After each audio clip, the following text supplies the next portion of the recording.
Welcome to B2B Marketing Methods. I'm your host, Terri Hoffman, and I'm the CEO of Marketing Refresh. Let's face it, embracing digital marketing is daunting. This podcast was created to make it more approachable. Join me as we talk to CEOs, sales leaders, and revenue growth experts who will share lessons learned and tips from their own journeys. Hello and welcome to B2B Marketing Methods. Really excited today to have a guest. His name is Keith Pivonski. Keith has a really interesting story. During his interview, we're going to cover everything from navigating his career journey to being a partner in a firm that he is currently actively working in, how that led to starting a different company that has very strong ties to the first, how they have used digital marketing to build both of these businesses. And I just think he has a very interesting story, a lot of relatable items to anyone who's kind of at that strategic level, forming the direction of the company, establishing a vision. Keith is just a great guy. In fact, Keith and I spent a full day together in his car, driving up and down the Maryland coastline, looking at some of his company projects together. And we still liked each other at the end of it. And I'm really glad to have him on the show today. So welcome, Keith. Thank you for being here. Couldn't be happier to be here today. I'm excited to tell this story from inception. And for me, it goes all the way back to about the third grade. So it's a pretty unique adaptation of where my career began underneath my mom's wing, I'll say. Yeah, well, and that is exactly where I'd love to start. I think the way that people kind of leverage their background and their interests to get to the point where they are is always really interesting and interesting to our audience. I'd love to have you talk about that. What brought you to Underwood and Associates, which is your design, landscape design, and engineering firm, and then also Energy Finders. So talk about how you got started, maybe going back into college and possibly even before college. So it's funny, my dad is a builder. He built homes for 30 years as a custom home builder, and my mom was a public school teacher and a reading specialist. And so with all the late nights dad would always work, I would walk over to my mom's school when I was done at the other school, and I would wait for her to be finished. And I happened to always wait outside. And it just so happened that during those 2 years, the school was being retrofitted, and one of the first stormwater infrastructure ponds was being installed in Baltimore County at that time as part of the redevelopment. And so that day when my mom and I were driving home, I said, "Mom, why are they digging a big hole in the ground next to the parking lot? What's the purpose?" And she said, "Well, we're expanding the school, and since we took some of the homes of the frogs and the ducks and the animals, we're going to have to put back a small area that allows them to use their space that they had before we expanded the school." All I heard on that way home was somebody's job is to build habitat for ducks and frogs. And that was just eye-opening to me at 7, 8 years old, that somebody had the ability to do that for a career. And I think I hung on to that for a long time in the back of my mind. My dad would always take me hiking. And so the outdoors were naturally a place I gravitated towards. But it wasn't until my teenage years and then transitioning into college that I said, how do I apply this to the next 30 years? And how do I really find my niche within, whether it's outdoors, infrastructure, stormwater management? I knew I wanted to be connected to the outdoors in some way. And so I ended up studying ecosystem services and natural resource management at the University of Maryland. And I took the very first job that I was able to obtain outside of school, which was at Underwood and Associates. And so it's been almost 12 years now. And I started as an intern, learning how to use the field survey equipment. We would lay out the stream restoration work from kind of inception, from the design plan. And so it was a great place for me to start looking at a set of plans, looking at an environmental condition that needed help, and bridging the gap between what I had just learned in school and then how we were going to tackle that problem with this new technique, which we weren't taught about. And so it was a little bit controversial and exciting at the same time, because this industry was really booming from about 2010 on. And that's right when I got my foot in the door.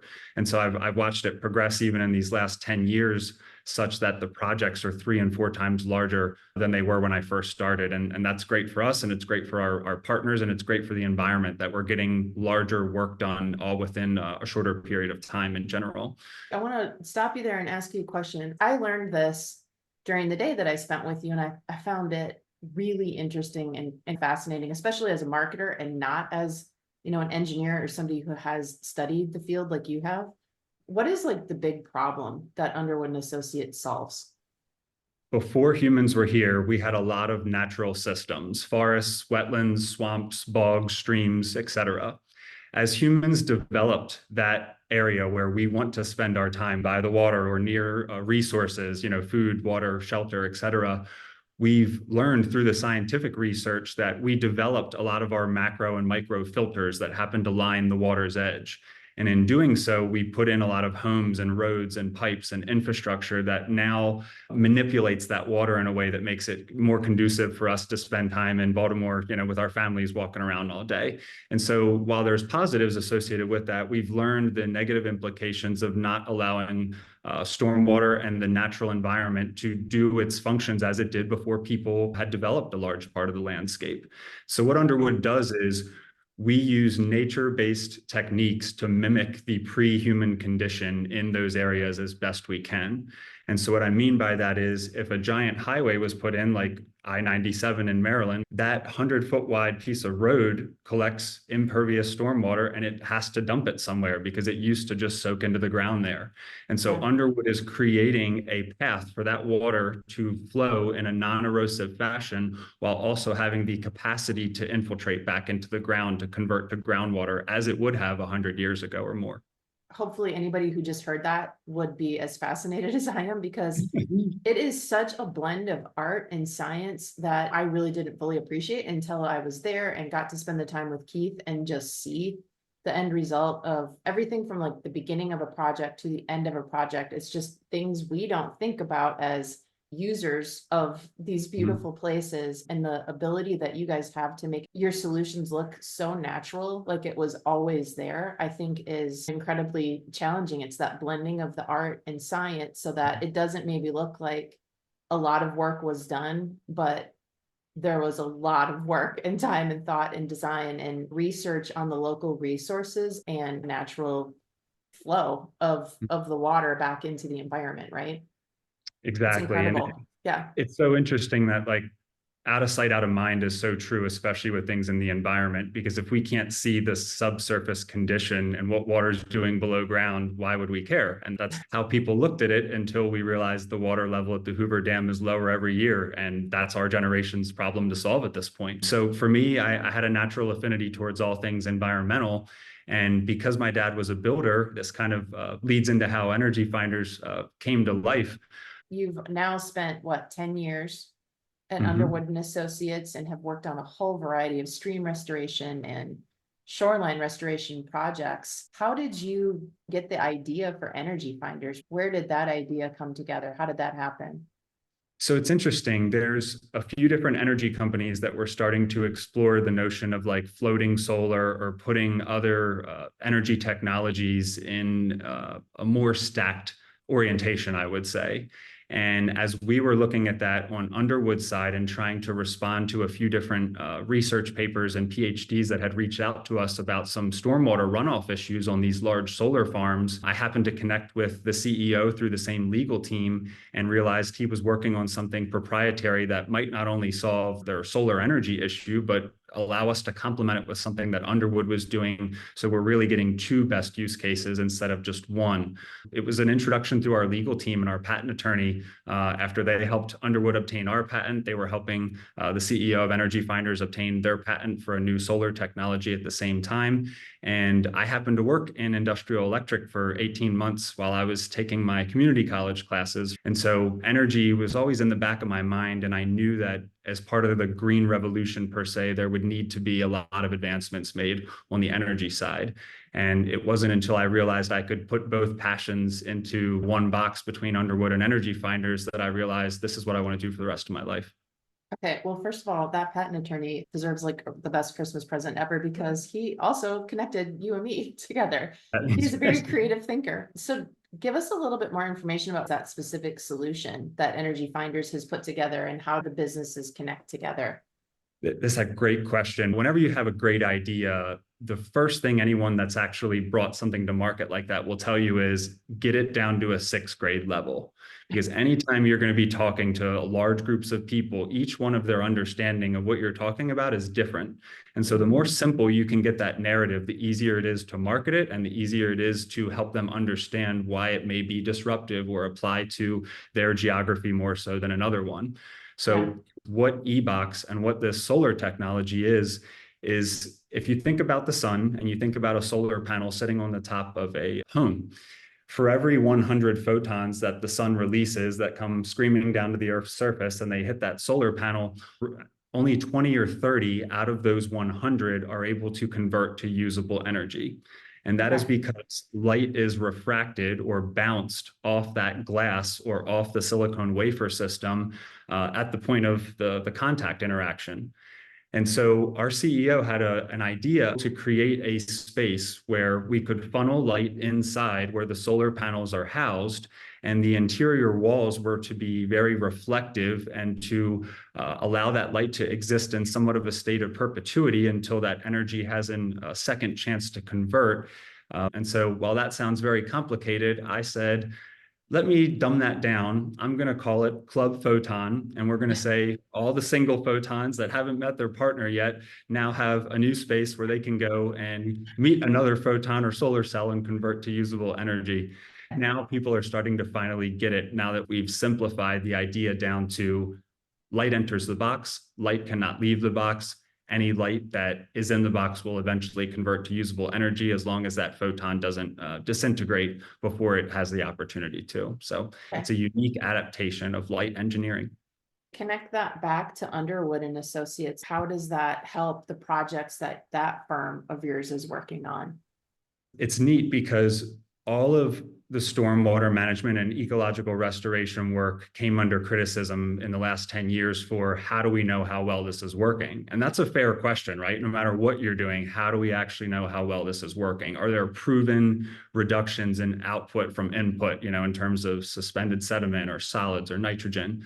And the answer is yes, we can test that. And we need money, we need resources, we need PhDs, and we need energy in order to put these sensors and test mechanisms into the streams and wetlands that we work in.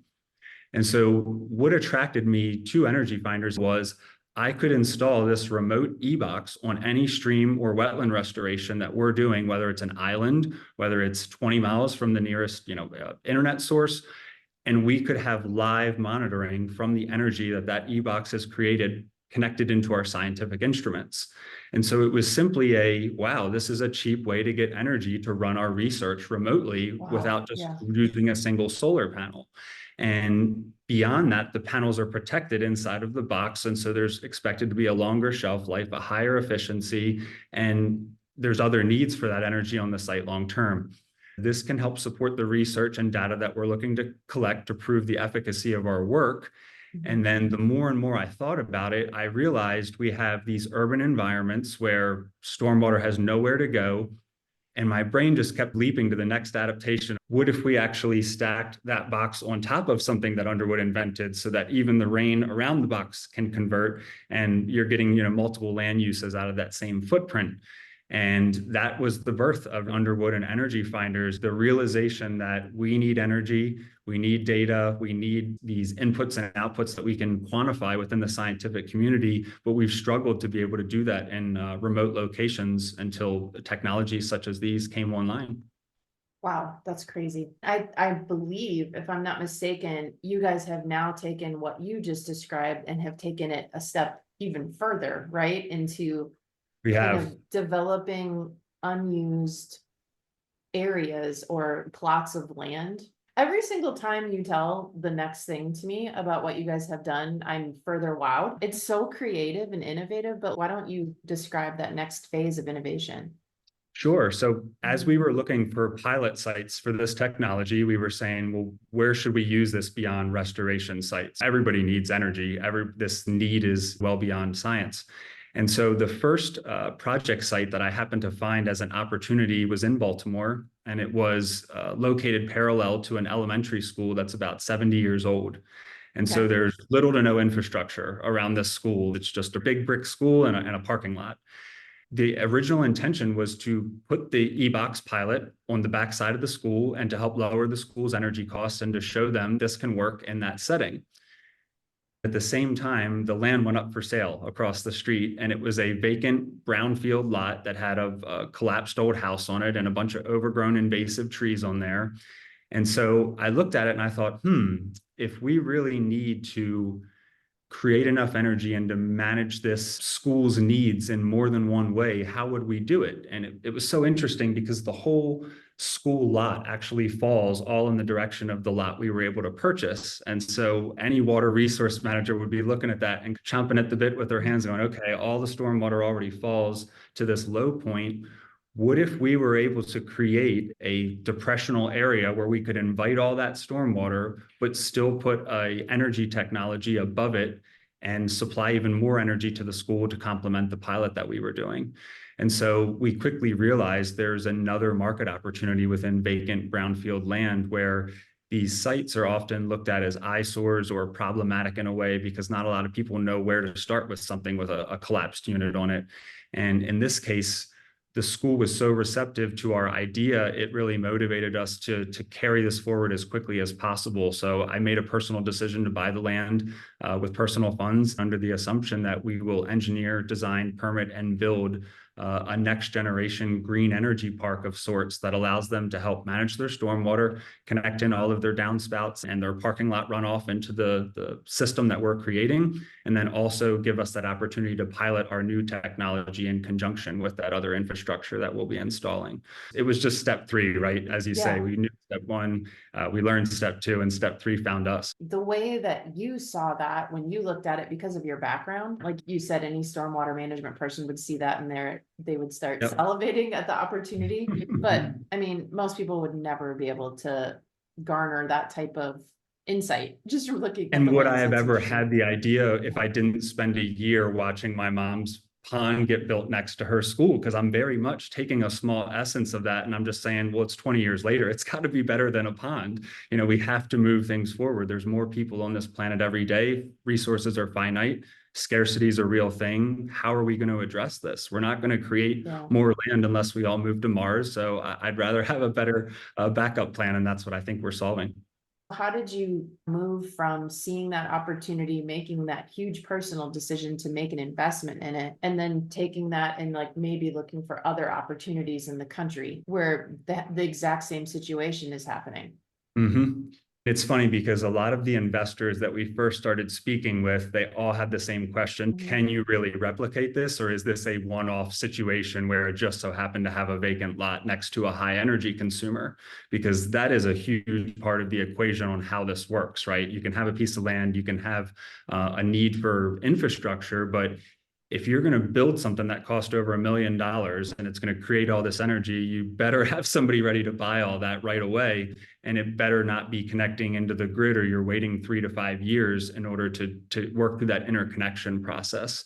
So as we talk about the investment opportunity and the investors we spoke with, they wanted us to prove this wasn't a one-off site. And so we had to go find 9 other sites all across the country that mimic this condition to prove there's tens of thousands of these opportunities. Actually learned there's 450,000 brownfield sites in the United States alone.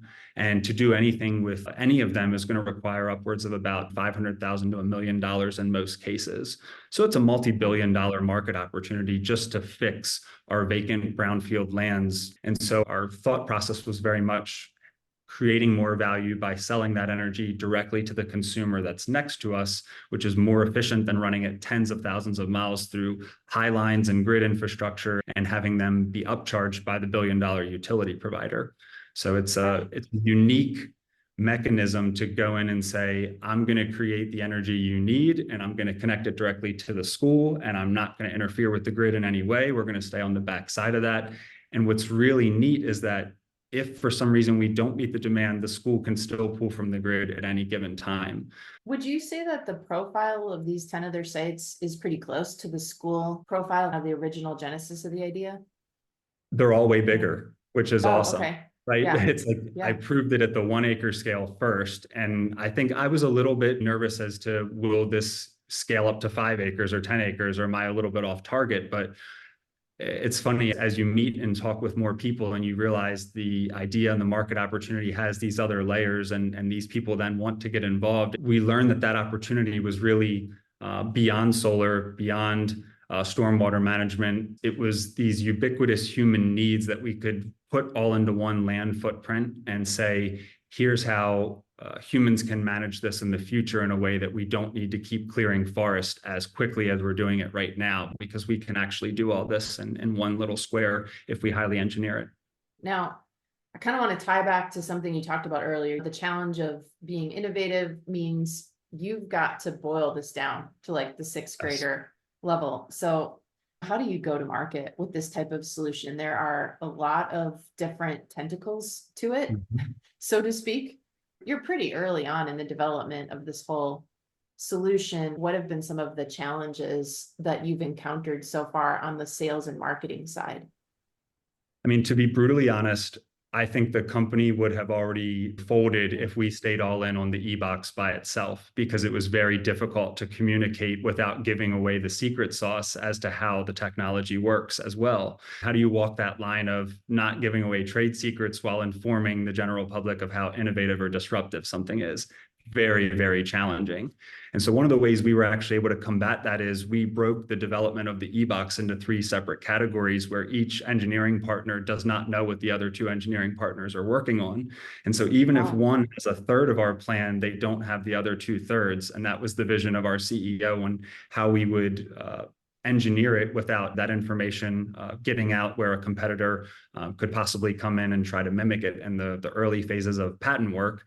And so once our patent was filed, we felt a little more relaxed. We at least have a PCT and a line in the sand now that we can defend should that happen. And so we've been able to tell a little bit more about how the technology works.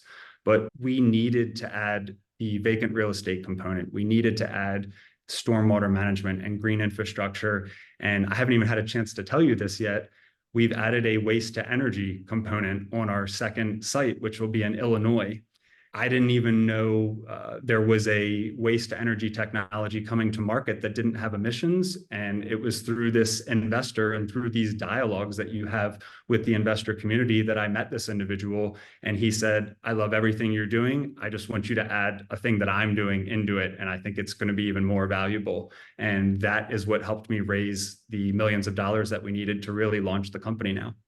Wow, that's incredible. The one thing that I always have appreciated about you is that you remain very open to how something you're creating or working on could then be improved even further. And that's the struggle, the founder struggle, I think, with so many in a way, is it's like you've got it all in your head and you have to remind yourself at times that even if it's perfect in your head, it's not perfect. There's always another iteration of it. And it's only through that engagement with other interdisciplinary experts that you start to go, wow, I was just at the tip of the iceberg. And now these other brilliant folks are going to help me show the full iceberg. And that's very much been my journey in terms of value creation and getting the narrative just right so that people understand why it's worth doing ag tech parks, stormwater management, energy infrastructure, all within the same footprint.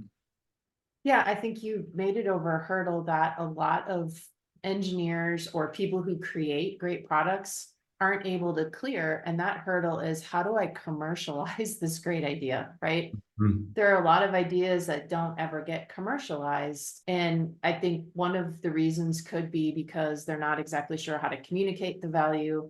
They're not sure how to apply that idea. And it seems like you've been able to really find more than one great application in way to commercialize this. Would there be any other kind of big obstacles that you've run into so far that you've had to overcome when it comes to how to commercialize this whole idea?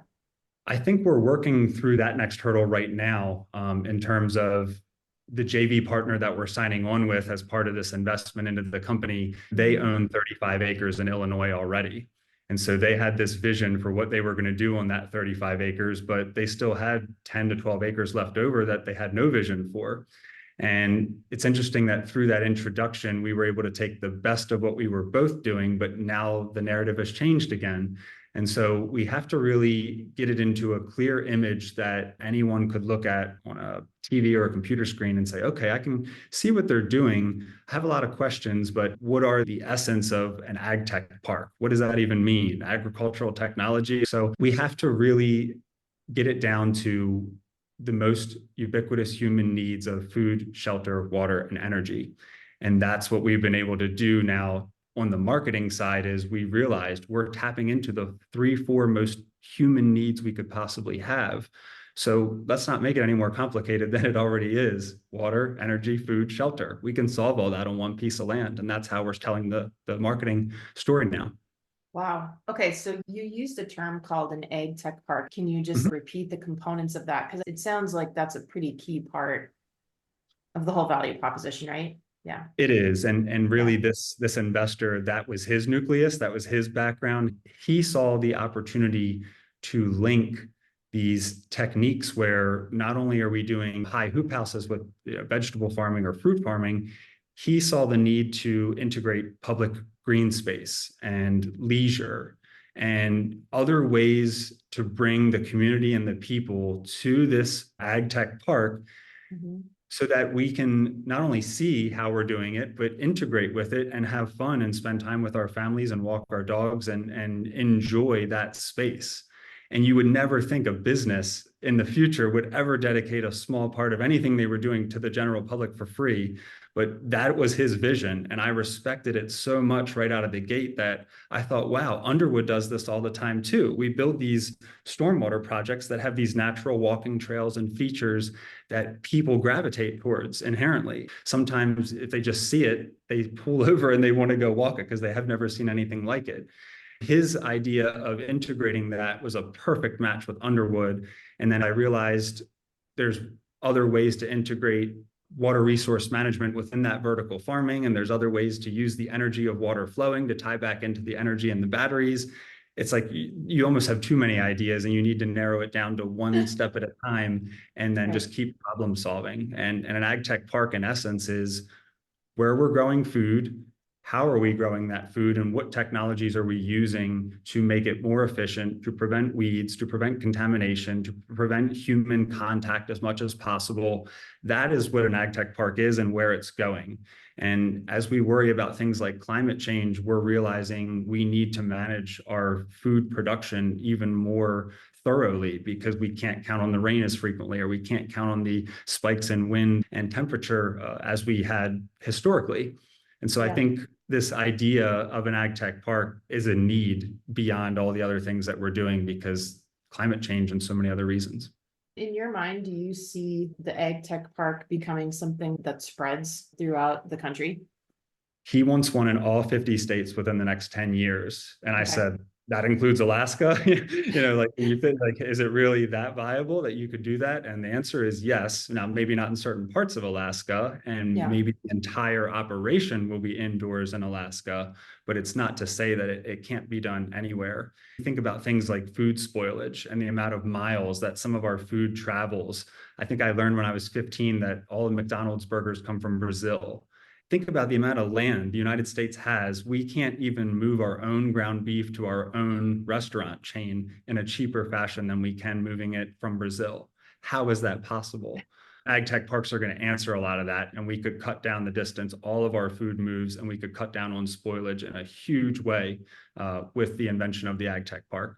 A lot of the solutions that you're describing, they sound like they may be driven by natural needs, right? They're solving things that may not be the most commercialized way to solve them and could threaten the viability of a lot of traditional businesses or what has become the more modern way of solving these same things.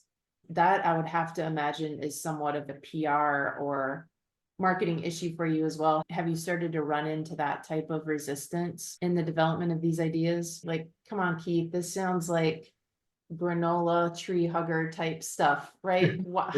How could this be commercialized in a way that would advance and kind of move industries forward on a more commercial level? So that's part of how I think the vacant real estate opportunity ties into it, as well as targeting communities that have a dire need for innovation and jobs. We're looking at Montgomery, Illinois as a town. It's had two booms, pre-World War I, post-World War II, and hasn't had one since. We're looking to create that third boom by bringing a new type of innovation to a town that hasn't had any innovation in 40 years. The need and how we're going about coming to market is very direct, I would say. And there's a lot of thought going into exactly which locations we're picking. And maybe historically, they have strong populations, but maybe that curve has started to plateau or even fall. And we're looking at that data and we're making conscious decisions over where it makes sense to place these in relation to the grocery stores and the other sales avenues and retail avenues that we know would be nearby. So I've learned a lot from the investor in terms of narrowing Montgomery, Illinois, for those exact reasons that you cited. He did have resistance in the other two towns that he originally proposed, and Montgomery was open arms to him, and he became friends with the mayor, and it's progressed very quickly. But you're exactly right. There's going to be a lot of opportunities where we see them as an opportunity and we learn, oh my gosh, this could be a lot harder than we think. Maybe the incumbent doesn't even want us here and they're willing to fight, tooth and nail to keep us out of here. And that's going to be a reality. We're going to face that in a lot of locations.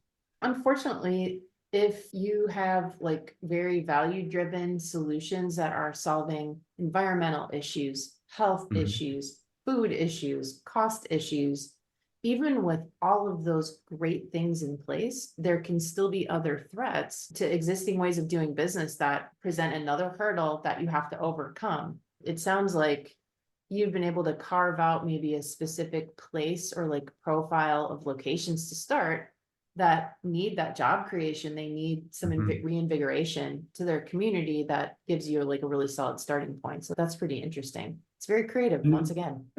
Like the fact that it's fruits and vegetables is a major help. When I went to University of Maryland, there was actually a group of students that led an uprising of sorts because they proved that any healthy option was 30 to 50% more on our entire campus.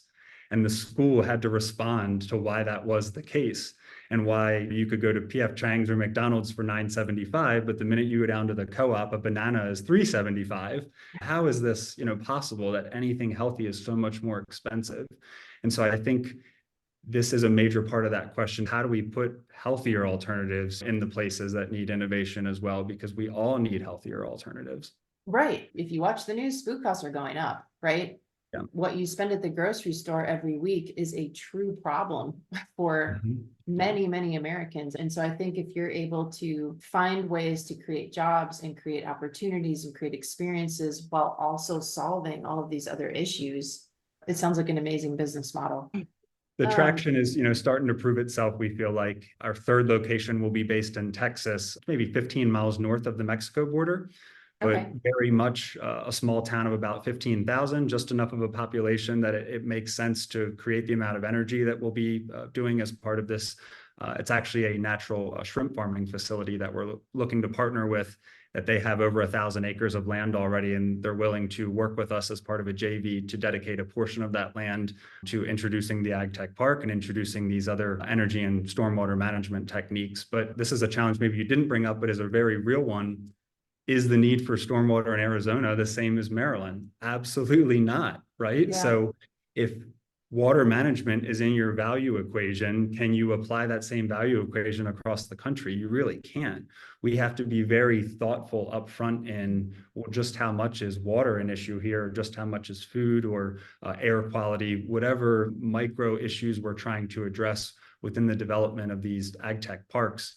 We take a lot of that into deep consideration. And so when you think about Arizona versus, say, New England, we're going to leverage and we're going to tilt how that land is really being manipulated and used to fit that need a lot more so for Arizona. If it has higher solar concentration and it has less water precipitation, we should put more panels and focus less on the water infrastructure that's going underground beyond recycling it for the farming techniques. So I view it as a never-ending question as to how do we make this perfect for this area that we're building something for the future. Right, but it sounds like it always connects back to those basic human needs, right? You're Right. figuring out how are the basic human needs met?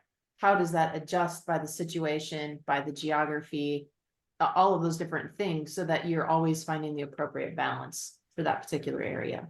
Exactly. Yep. Yeah, well, those are a lot of common early stage go-to-market challenges, but it sounds like you've come up with a lot of great solutions for them. What I didn't really ask you much about is how many employees does Energy Finders have? What point in the development of the company and kind of the overall organizational structure are you at this Mhm. point?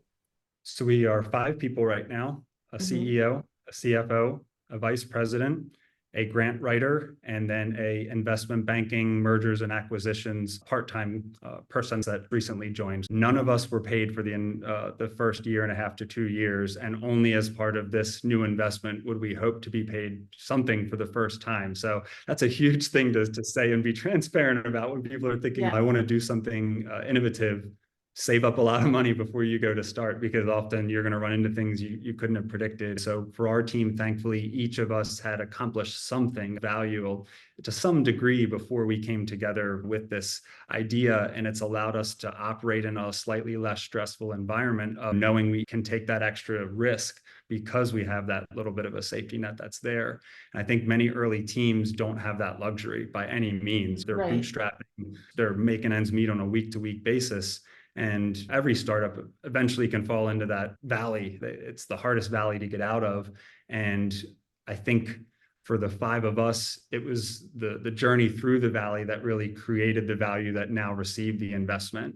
And so you have to be an open book kind of at all times to improve this further. Because if an investor is not willing to invest on Tuesday, I can't expect to come with the same information on Wednesday and land an investment. You have to, be honest with yourself about that. Yeah, that's a pretty significant challenge. All of the development, product development, go-to-market issues, but then there's the real one about finances, right? Like, how do we get through this stretch financially so that we can eventually commercialize? What do you see as some of the key next steps Grants, from where grants, you are grants. now? Okay.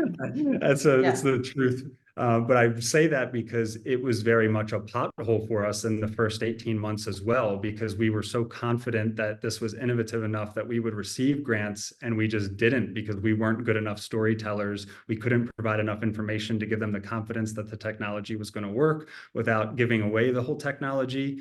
And so it was a struggle. It was a really hard struggle. And we've received no's 99 out of 100 times on what we were working on. And so with each of those no's, it can be hard because your confidence starts to erode a little bit, and you're just reanalyzing the problem and saying, how do we win these grants? Because your best opportunity as a startup in most cases to bridge that funding gap is to win those grants. And it wasn't until really these last 6 months that we've gotten the story and the value equation so concise that someone in a position of power and a grant authority realizes it and is willing to react to it. And we were not there 18 months ago, is the honest truth. I think that's a pretty typical cycle, actually, in terms of timing. You know, in the marketing world, we would call that finding your product market fit. You had a lot of great ideas that could fit into multiple different types of products, and you had to find a market where that would fit. And you've arrived at that point, and now you move out of that phase to, okay, how do we take this great product market fit and now begin to pilot it and then begin to scale it and create a business model that can start to grow and scale. It's ironic that what's going to actually get eBox over the line is everything else that was added along the way. A never happens without B, C, D, E. And that was how the journey evolved for us. And so eBox is going to end up being probably the very last thing that gets installed on our first 3 pilot sites, because all the other technologies we're introducing are ready and able to be turnkey and built tomorrow if you have the funding. And so my advice to anyone that may be trying to do something new for the first time would be find areas of overlap that you can get in motion so that they can see the other tangible pieces coming together, and then they can understand why that last part is so necessary to make it a lot more valuable. And I wish I had known that out of the gate, because I would have thought about it all very differently. Keith, where would you say you have spent the most time trying to kind of tell the story and commercialize? Like, what have been the best platforms for you to start getting the story out? I did 3 straight months of road shows at the beginning of the year, January, February, March. I was traveling constantly, pitching to large groups of either investors or doing one-on-one sessions. And I would say those one-on-one sessions were probably the most valuable time on a minute-to-minute basis, because you're having that personal conversation and connection at a one-on-one level. And in a lot of ways, that investor, that other person is there to critique you and kind of tear you back down to the reality of why they should or shouldn't invest. And for most of them, it's always a no. And they're looking for that one unicorn out of 100. And so those conversations opened up my mind to how I can leverage debt financing, or what tools I should be looking for within the 40% inflation reduction tax credits. The fact that a 10% brownfield restoration tax credit exists. I didn't know that until a real estate developer told me during one of the one-on-one meetings. And so you're building $1 million site and you're not aware of a 10% tax credit that you're eligible for. You're making big, big mistakes. And that's a part of your journey in those one-on-one meetings and those minutes that you just cited that stack up to create the value and to create great companies. It's thousands of little conversations. And so I would say those one-on-one conversations with people who have either already done it or at least already invested in something that was successful, they can give you the blueprints to things that maybe you're not thinking of, if you're willing to give them the time and you're willing to hear the criticism, because it's fair. That's something that is very hard, especially when you've poured your heart and soul into coming up with a solution. It's very hard to hear that criticism, but if you're willing to take it, it should then take your solution to the next level and like put you one step closer to being able to commercialize it, right? But it's not easy to hear. And I'm sure that was exhausting physically, but also really tough emotionally after you had spent hours and hours and hours developing these ideas, right? Absolutely. Yeah. You're so convinced that the investor deck is perfect and the materials are perfect. And those days, I basically spent 12 straight hours meeting with investors all day long because I flew halfway across the country. I filled every time block that was available to maximize the opportunity to land the right investor. And if I hadn't done that, I'd still be another 30-40% behind on little tidbits that I took from my nose. Your no's stack into your eventual yes is something else I would want to share with so many people. And so many great founders will say that all my successes are built on failures. And it's so true. And failure isn't just trying and failing. Failure is trying to pitch an investor for an hour and being so close to a yes and getting a no and them telling you why it's a no. And if you can't adapt to that no, then you really shouldn't pitch the next day because you've got a new question to answer. This whole interview really has been kind of about an early stage development of a new idea, but what you just talked about applies to late stage companies, right? Where they've already got a commercialized product. If you think about being in a business development or sales role, that is exactly how you have to approach your job, right? And that same relationship you're building, you could have 30 no's with the same person, and you've got to go back to your team and go back internally and figure out how to continue to address those to see, is this the right fit? Is what we're selling and building and designing the right fit for this company? Or can we make adjustments to it? Or maybe it's just not a fit and we need to move on, right? Always being willing to get back up there and have that next conversation and be open to what you're going to hear is super important, that resiliency. Yeah. It's always that next door. Yep. Yeah, exactly. Well, you've had a really good opportunity to connect what you learned from your mom and a couple of the aha moments you had with your mom, but we never had an opportunity to really come back and have you connect your dad's career path and what you learned from your dad to where you are in the development of your businesses now. Like, how did that come together? How do you see the background you experienced and what you learned from your dad brought forward into what you're doing now? It's a funny question because I'm trying to actually recruit my dad now to review our permit applications for energy. Oh, really? Because he was a builder for 30 years and he knows exactly what goes into a concrete pad application, regardless of what jurisdiction it's in. Okay, then your dad needs to listen to this because this is your chance to recruit him.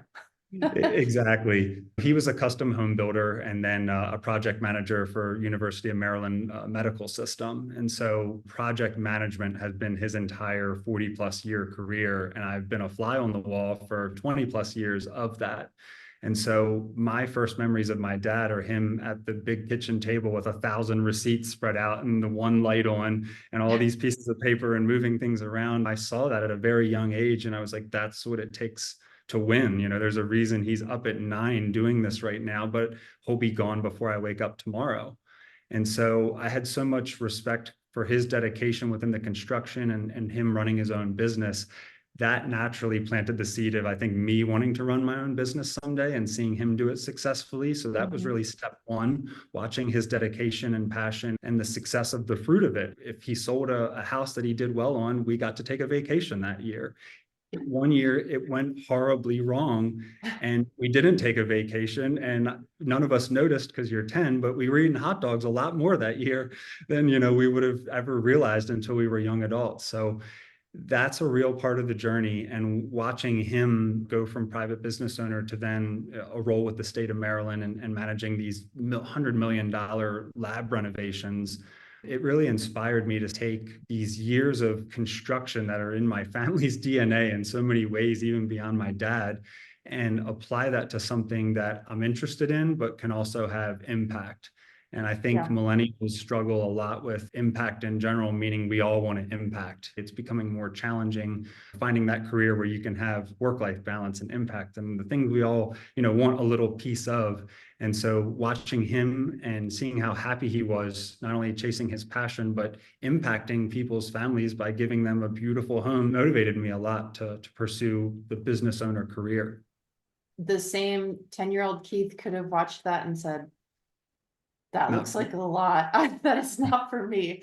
So that just says a lot about your personality too. I would definitely say one of your main characteristics is being up for a challenge. I think you love being challenged. And I think that's such a core personality characteristic that is very important for an entrepreneur, but also for somebody who's in sales or business development, right? Not stopping when something gets hard or there's friction or you're getting that no. You've got to stay resilient and stay persistent and work hard and get through it. So that's really cool. I love the connection that you experience in your career now between your mom and dad. I think that's really neat that you see those connections. My dad used to always say humans were built to walk uphill. And I didn't really know what he meant in the early days. But what I think he meant by that was no matter how intense of a challenge it is, humans inherently need some type of a challenge. Challenge could be work. It could be something that we're striving towards, something that's in front of us that we're constantly in pursuit of. And I think moving the target is really the best thing we can always do, because moving that target constantly raises the standard and pushes us as people towards the next adaptation of something. And when my dad used to say walk uphill, I thought it was a hiking reference, but I think he really was trying to say if you have a vision and you're working up towards something, you'll do better in general, because we're happier when we're in pursuit of something. And I learned that about myself at a teenage years. I was very unhappy if I wasn't in pursuit of something. And so you talk about the challenge and why my personality gravitates towards them. I'm a happier person when I'm struggling than when I'm not, which is an odd thing to say. It is, but I think that is very true of entrepreneurs. I really do. Just the ones that I've gotten to know over the years, that's pretty common personality trait. And I think if you're not up for that, your days are going to be long and hard, right? Unfortunately, our spouses have to listen to a lot of that, or significant other has to listen to the griping we do about that struggle. But I'm with you. Like, if I don't have that struggle, my life doesn't feel as purposeful. Striving towards that is what drives me. It's fun to figure that stuff out. I want to shift gears completely. I've got some fun questions that I like to close my interviews with. I can't wait to hear your answers to these because they run the gamut, pretty wide variety. So I want to hear, what's your favorite trip that you've ever taken? The glowworm caves in New Zealand. Wow. It was a 30-day landscape architecture class that I took in my winter semester at University of Maryland in 2013. In essence, there's a specific type of worm that lights up and glows in a certain cave in New Zealand, and you can only see it by going on this like gondola boat that has no engine, and the guy who drives the boat literally pulls on a string line to pull you through this cave, and you're not allowed to speak the entire time he's manipulating this boat through the cave. And it was an outer worldly experience that I'll never forget. Yeah, that sounds amazing. I wouldn't be able to go. My husband would tease me that I wouldn't be able to stop talking for that long of a period of time, but that sounds amazing. This one's music related. If the artist or group is dead or alive, who would you like to be able to say, I saw them in concert? Either the Ramones at CBGB's in New York in 1973, because I was a big punk rock fan growing up, and they Okay. used to play at with the New York Dolls in New York. They were like one of the first rock bands there. I loved the Who growing up, and Keith Moon was such a character, the drummer of the Who. I had always wished I had had the opportunity to see the Who and Keith Moon specifically live in concert, because he was just an absolute character from the videos that you watch of their early days and smashing all their instruments. They were one of the first bands that would just kind of go nuts at the end of their performance, and I loved it. Yeah, when you watch him, it looks like he's got 12 arms playing somehow. The Keith thing probably made me like it a little bit more too. Like Yeah. you don't know a lot of Keiths, but seeing one as one of the best drummers in the world, I was like, "Cool, I could do something cool." He's a Keith. That's crazy. What about books? I really cannot wait to hear the answer to this question for you. Do you find yourself like having a number one book that you're constantly recommending to people? And what would that book be? Any type of book. I actually just read a book, which is probably my favorite book I've read in the last 2 years. And it's called Loon Shots, LOONSHOTS. And it essentially is a account of all these different amazing inventions and solutions or techniques that ended up ending a war. Basically, these marvelous things that happened in human history that not a lot of us know the full story about. And this brilliant author not only connected it to his personal journey and his personal struggles, but he educates you on how impactful each of these little things that happened that you never even maybe knew happened dictated all of history beyond that. One of his examples is the first, I think it was called LIDAR. Basically, the ships were using this in the 40s in response to World War I, and they were able to detect submarines for the first time. And this technology was just an off idea that was developed by a professor in a lab, and it never would have happened if these exact right circumstances had came to life. And we probably wouldn't have won World War II without that technology. And so the book takes this one moment of one professor with this one idea in a basement. And by the end of that chapter, you understand how it's largely in part responsible for the United States' success.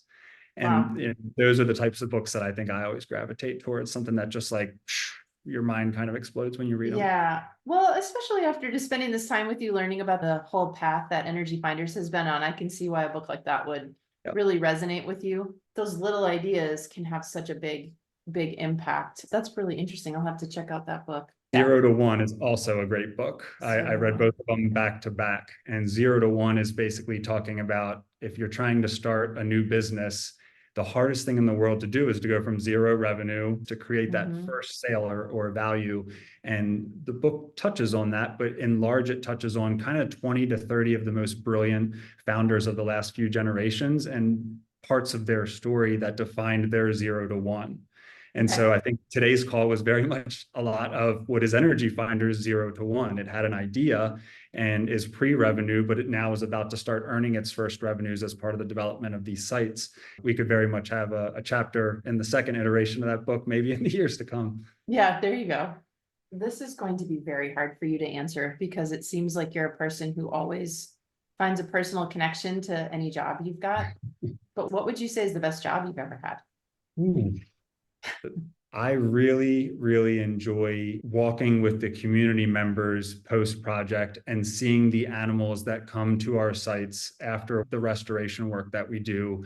And I'm very much getting that same feeling from the work Energy Finders is now doing because I've watched the transformation to what it can be after the fact. And so now that I know we can parlay that with 2 or 3 other really important things that just take what Underwood does and extrapolates on it, I feel like I'm hitting my favorite part of my career at this time now because it feels more impactful, and the relationships and the networking that I'm doing all have a direct correlation to my goals. And to be honest with you, networking was something I struggled with through high school, through college, and really through my first 5 to 6 years at Underwood, I didn't put any time into networking. I didn't build myself in any way. I was just interested in being a fly on the wall and trying to learn how this ecological engineering industry was being built and evolving. And the minute I wanted to do something innovative for myself, I had to quickly learn your network is a huge part of your ability to do anything for the first time. It's been both my favorite and my least favorite part, the time I've had to put into networking, because it's hard to find the time, but what you get out of it is impossible to estimate without doing it. I love that you ended with that, because that is also a huge challenge for people who are in a manufacturing role or some type of a technical role, right? You're building a relationship with the technology or the solution because that's why you chose that field. But then you have to remember, I also need to connect with the people who are in my overall ecosystem, and I've got to make sure that I'm building that network and the people who could actually use these solutions. But the other thing that I love about what you just said is that where you really get gratification is when you see what you're creating being used and the impact on the community and the people and animals and the whole environment around your solutions who are benefiting from it. That's really cool. Yeah. Well, thank you. Love it. It's certainly been a journey. Thank you for being here, Keith. I really appreciate how open you were and everything that you shared about your journey so far, and super excited for you to see what comes next. So thank you. Thank you so much. My goal will be to see what Energy Finders can do with marketing refresh next. And we love the ideas and what your team has brought to us at Underwood. And my hope is that we redefine that narrative for Energy Finders as well. So thank you for the invitation. Look forward to working together for many years to come. You're welcome, Keith. Thank you for listening to B2B Marketing Methods. Please be sure to follow us on your favorite podcast channel and leave us a review. We'd love to hear from you and connect. You can find me on LinkedIn or visit our company website at marketingrefresh.com.